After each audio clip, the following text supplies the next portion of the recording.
When you're playing through a game and you come across this, you know just by looking at it what it's gonna do. It's gonna explode. What about this? It's healing. Even if it's your first game, you probably can tell what it does by looking at it. White box-shaped things with cross logos are pretty universal in the medical field, so it stands to reason they're in some way medical in the game as well. Or what about seeing a bunch of boxes and barrels standing next to each other that are the perfect height to take cover behind for a gunfight or a stealth section? Things like these are knowledge a game assumes you have, or knowledge it assumes you don't have to be taught, even if you have never played the game before. Games can go about teaching players how to do things in a multitude of ways. There's the well-established IPM method where the game slowly introduces you to mechanics and lets you play around for a while before assuming you know how to use them fully throughout the rest of the game. There's the minimalist approach where the game just kind of lets you figure stuff out for yourself, and the text-based, hold on, that's gonna take a lot of words. Oh god, there's more. Oh, God, let me play the game, please. These are all in some way tutorials, but tutorials are not what we're gonna talk about. I want to figure out what makes a mechanic by itself worth explaining to players. What knowledge does a game tell you as a player, and what knowledge does it assume you already have for some reason? This video will talk about the good and bad ways a game can go about teaching the player mechanics, interactions, and how, when done right, it makes for the smoothest gameplay experience. So even as someone casually enjoying a game, knowing this can help you appreciate the designer's vision or just how good some games are at translating information. Alright, that's a vision and language reference made, and games have a strong visual language they use all the time to teach players things without having a text box explaining what is happening. For a primarily visual medium, it's necessary. It's why things like Pokemon tend to look like they're typing. Fire Pokemon typically have a warmer palette or visible flames. And being a fire type, a player can assume what types of Pokemon it would be effective against, as well as what Pokemon it would be weak to, tying learning the mechanics of the game itself to the visual design of the Pokemon. Being clear in what you want a player to take away from what they are seeing is vital. If you've ever played a game with a Skeleton, you've probably found blunt damage to be much more effective than slashing or piercing. You can assume that by them being made of brittle, exposed bone, even when you aren't explicitly telling the player anything. This sort of design is really engaging for players who know they can trust what their eyes are seeing to make assumptions about the game's world. It's intuitive. But what about this? As a new player, what would you think this represents? This is Demon's Souls' world tendency mechanic, and it's a mess. Even if you've played this game, you would be right in saying you didn't even know it was a mechanic, because the game never makes an effort to tell you about it. All you get is one of a few changes to the archstones in the Nexus, which we'll show in a second, because I want to semi-contradict myself first. The game does tell you about this mechanic. Here, specifically on page 11 of the manual, you get with the game. Yes, in the manual of the game, there's one paragraph which does tell you some of the things it affects and a tiny image I can barely make out. Maybe you can. Here, I'm going to enhance the image for you. This good? Good, got that? You can make sense of what it means? The stones being more white makes you think that the drop rate of some items will be lower, that the souls you gain will be lower. This tiny image is the only visual indicator for this mechanic that, once again, if you're playing through the game casually, you don't need to know about it or notice it happening unless you're very observant or knew about it going into the game. This is it. It's simply a mechanic that is poorly explained, and that's why they haven't used it again. At least in this way. You could argue Sekiro kind of did it with the Dragon Rot mechanic, but that's an extra few minutes added to this video, and I don't want to talk about it. I didn't play a lot of Sekiro. The point is, it's never explained to you, and the visuals are way too obtuse for an average player to glean any information from it. And sure, you can argue about having information about your game be in a manual, especially back in the dinosaur age of 2010, but good mechanics from that era and earlier didn't need to explain their mechanics that way. Most of them did it in-game. You know, the thing you bought? Mechanics need to be digestible aspects of the game itself, whether it's by observation or teaching, and teaching is where this mechanic fails.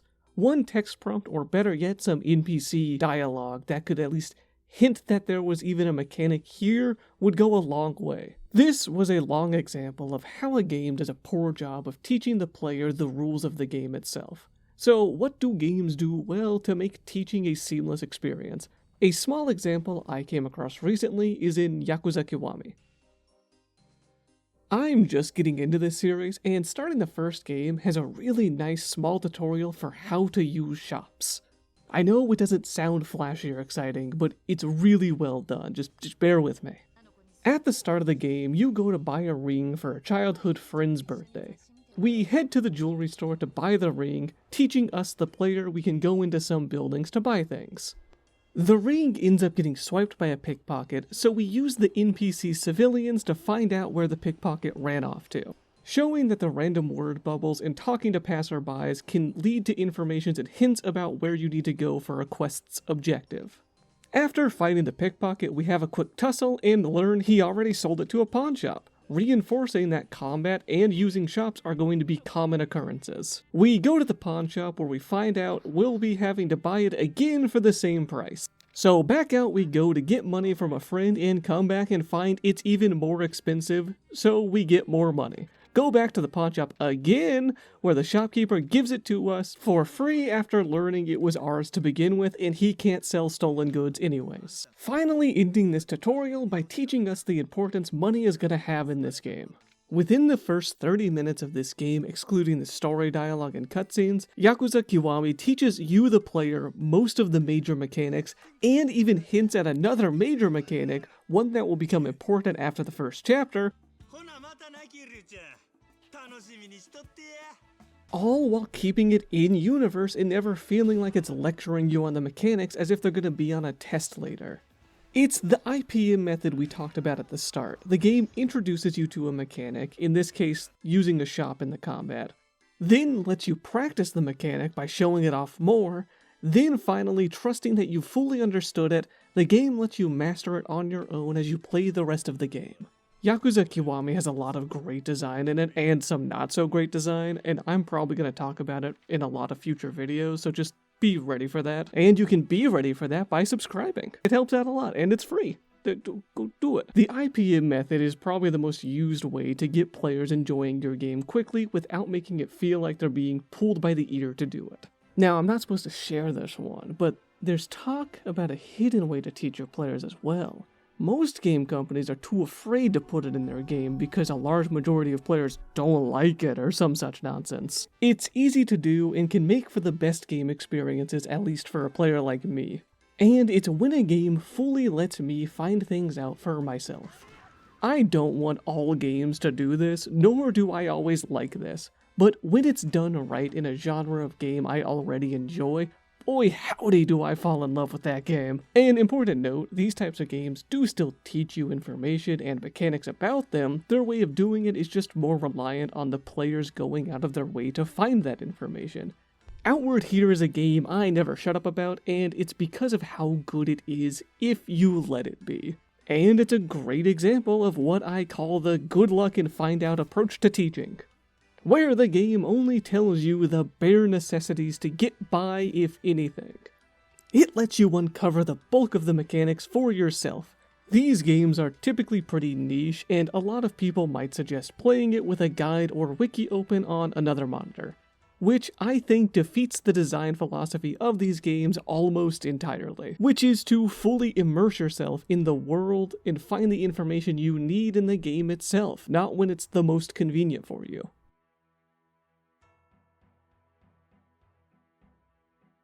For example, the breakthrough points in Outward.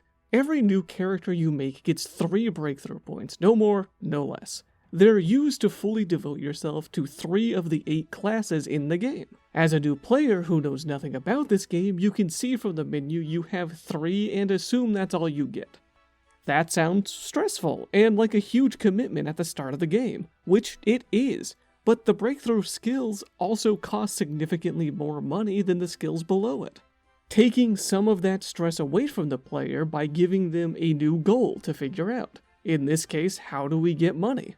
Which was already taught to us at the start of the game by our first goal being to obtain 300 silver or lose our house. That pesky IPM showing up again. And all these mechanics can sound frustrating when hearing about them, but when you look at all of them as small problems to solve, Outward becomes an enjoyable, immersive adventure game about going on adventures. finding rare weapons and artifacts to sell, to buy better skills and armor for yourself, letting you delve into even more dangerous areas. There's so many mechanics that make this game special and memorable for me because I found most of the information for myself.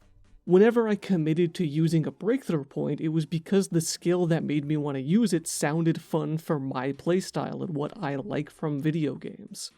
And because of the game's open-ended design, I can get excited all the time when something new happens because it's a new system or mechanic I get to fully discover that I didn't know about before. A lot of which I want to talk about in this video, but I want people to experience this game as well, so please go play it. There's a sequel coming out, and I'll probably never shut up about that one either. But for games to do this teaching method, it's a major problem. Most people aren't going to commit to trying it, and that's fine. Rain World has a very similar approach to design, and I did not like that game. Didn't jive with it, no thanks, I'll take my clunky fantasy game about adventures. It's that reliance on the player wanting to learn that makes fans so passionate about these games, though. I'm sure hearing me talk about this game has made some memories blossom about some similar experience in a game you love. Because this type of design, whether intentional or not by the developers, is what makes the medium of video games so much more immersive for me.